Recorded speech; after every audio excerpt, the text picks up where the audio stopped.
quando a CIA sequestrou um satélite espacial soviético. Ajude o canal a manter a qualidade e frequência dos vídeos doando qualquer valor no site Apoia-se. A sua contribuição será muito bem-vinda. Logo após o fim da Segunda Guerra Mundial, uma nova conformação de conflito tomou forma com duas superpotências dominando os polos e assim dividindo o planeta em duas ideologias fortes. Estados Unidos e URSS eram as nações que brigavam pela superioridade econômica, social, política e bélica do planeta, e entre 1955 a 1975, um novo espectro passivo de domínio passou a ser estudado e explorado pelo homem, o espaço, surgindo a corrida espacial, a qual foi submetida à superioridade tecnológica e poder de fogo militar de cada nação, que direcionava vultosos investimentos na pesquisa de satélites, aeronaves espaciais, sondas e voos espaciais. Em ritmo de crescimento e presença constante em diversos países, estavam as agências secretas de inteligência, como dos Estados Unidos, a Agência Central de Inteligência, a CIA, e da URSS, o Comitê de Segurança do Estado, a KGB, que buscavam incansavelmente interferir e roubar dados preciosos de tecnologia de seus desafetos, para permitir às duas nações se anteciparem e se vigiarem mutuamente. Nas funções claramente de espionagem, essas agências desenvolveram grandes trabalhos e muitas tecnologias espaciais ou bélicas usuais vieram da espionagem de agentes secretos, infiltrados ou de incursão. Em 18 de setembro de 1995, um documento que até então era secreto foi desclassificado pela CIA, com o título de O Sequestro do Lunik. Durante os anos da corrida espacial, a URSS visitou vários países, exibindo suas realizações industriais convencionais ou nucleares e econômicas.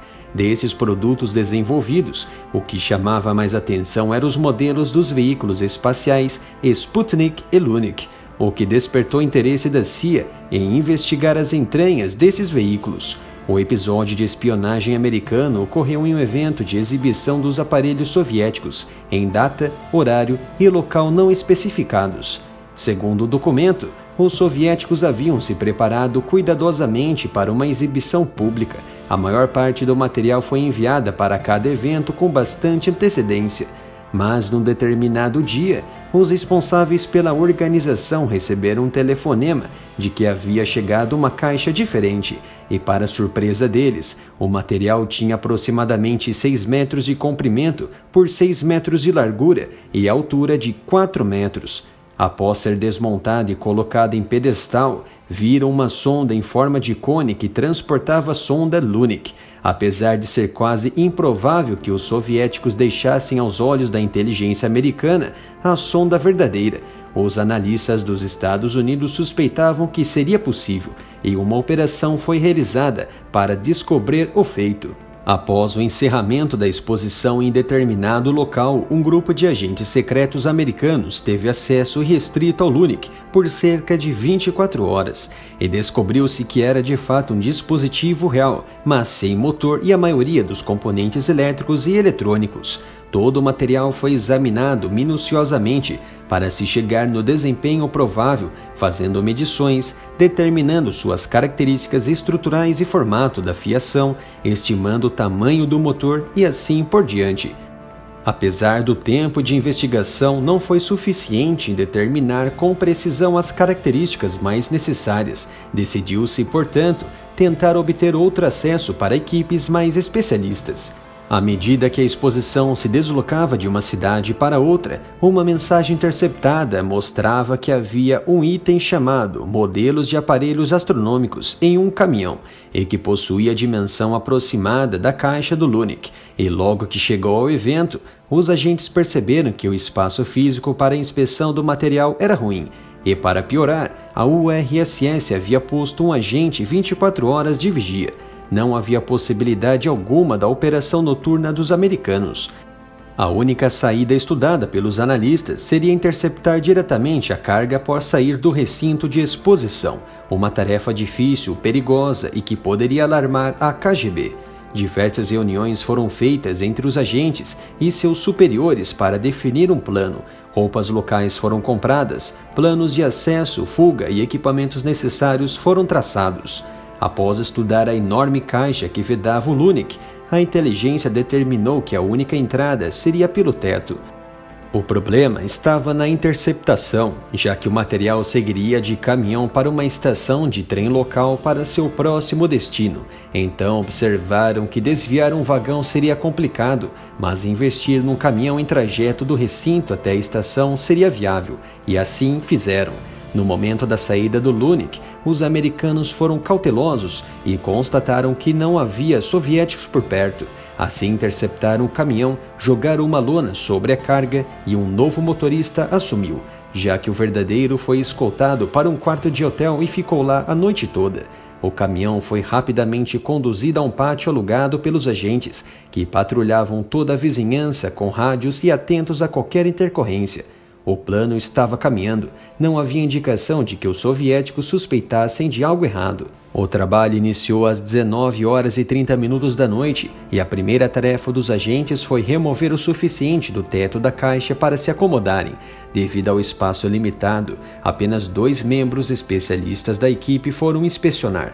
Um momento de tensão surgiu quando uma luz de um poste próximo acendeu repentinamente. Os agentes se preparavam para uma emboscada, entretanto, era a iluminação normal agendada para aquela hora. Houve uma bateria cuidadosa de flashes de fotografias do Lunik para não atrair a atenção dos moradores. Os agentes removeram uma das janelas na seção do nariz da sonda, tiraram os sapatos para não deixar vestígios e constataram que a carga útil, o Lunik, tratava-se de uma esfera mantida em uma cesta central, com a antena principal estendida mais da metade do caminho até a ponta do cone.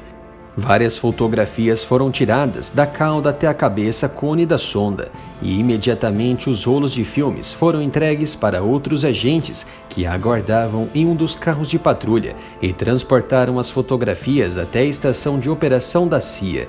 Curiosos sobre o motor utilizado, perceberam que havia 130 parafusos para ter acesso ao mesmo. Após um bom tempo removendo-os, desanimaram ao saber que o motor foi removido do compartimento, mas todo o suporte de montagem e tanque de combustível estava presentes. Após toda a exploração e fotografias do Lunik, a próxima tarefa era recompor as partes e fechar a caixa. Horas foram perdidas com obstáculos, erros e acertos, e todas as conexões e partes foram finalmente estabelecidas. Tudo foi verificado 2 vezes, do nariz ao motor, para constatar que nada foi deixado para trás. Às 4h da manhã, toda a equipe foi apanhada por um dos carros de apoio e às 5h, um motorista provisório pegou o caminhão e o transportou até determinado ponto para a lona ser removida e o motorista original assumir o controle de volta ao pátio ferroviário. Segundo a inteligência americana, um fiscal soviético na estação de trem chegou às 7h da manhã para checar os materiais e encontrou o caminhão com Lunik estacionado. Inspecionou e autorizou a transferir a carga ao vagão, e no devido tempo, o trem partiu. Até a data de publicação do documento secreto no ano de 1995, não havia indicação de que a URSS tinha descoberto que o Lunik havia sido sequestrado por uma noite. Os resultados da análise dos dados coletados determinaram quais indústrias forneciam componentes e sistemas elétricos à sonda Lunik, que também determinaram ser a 5ª produzida por eles. Essa operação secreta mostrou a cooperação entre os operadores e especialistas. Não havia margem para erros e a missão foi concluída com sucesso.